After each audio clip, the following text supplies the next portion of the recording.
Writing thousands of these codes was hard enough.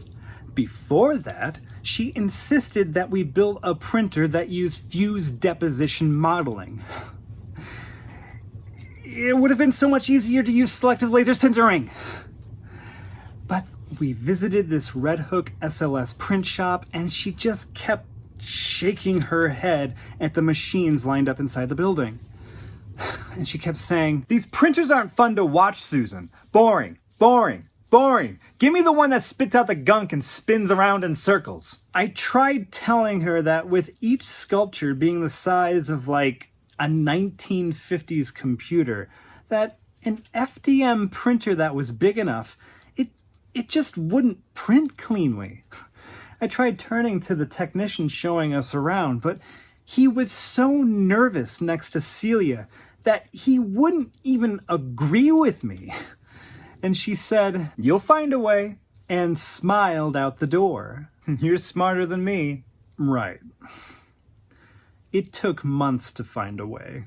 When we were deep into doing tests, Celia and I were standing on either side of the spider's print bed. Vicente was up on his ladder, lumping pounds of wet clay into this white barrel that fed through long tubes into the spider's nozzle. Yeah, it's spinneret. From down below, I hit a few keys on my laptop. Vicente slapped the big black start button, and we were off on our millionth test run. The spider started unspooling the clay onto the build platform. Everything seemed to be going great. Going great, long smooth lines onto the platform. And then the clay just stopped. I thought we had to go back to square one and choose a new material. Celia wanted the finished product, the sculpture, to last forever. Or for as long as it could, but we couldn't use molten metal with an FDM printer. So things like stainless steel and titanium were out. I tried convincing her one more time that if she wanted it to last forever, we should really consider SLS. But she didn't want to use anything with lasers. I didn't know why it mattered. So she said, "If it ever breaks, I want this thing to be simple to fix. I want the VW bus of 3D printers." So I brought her some basic materials that are usually used in FDM printers. On top of wanting this spider design, Celia didn't want the sculptures to need any manual touch-ups after they finished printing. She just wanted to pop them right off of the platform. So I mostly showed her thermoplastics. They come in these big spools of plastic cord. You basically use it like a hot glue gun. You feed the long strand of plastic into the printer melts it, and then the extruder shoots out the melted plastic to make whatever shape you're going for. She shook the floppy filaments around saying, No, this is all wrong. We need to go as natural as possible. We don't know what will be available then." I'm thinking, "Then? In the future," she said. "But how far into the future?" And she asked, "How long do you think the Earth will exist?" So I pitched PLA, polylactic acid. And when that hardens, it makes for a pretty durable material. And you can even use food waste to make it. So Celia said, "I love it. There will always be food waste as long as there are people." We spent days acting like chemists, boiling it up in our studio. But every time we put our food-based concoctions through the printer's extruder, it just gooped across the platform like a pancake and didn't keep its shape. It wasn't exactly what I was originally hired to do. We tried a dozen materials and several variations of each. I suggested air drying clay because it fit the requirements. You wouldn't need to do anything with it once it was made. You could pop it right off of the platform. It was natural and it held its shape, but not in water, she said. "Well, no," I said. "It would dissolve in water."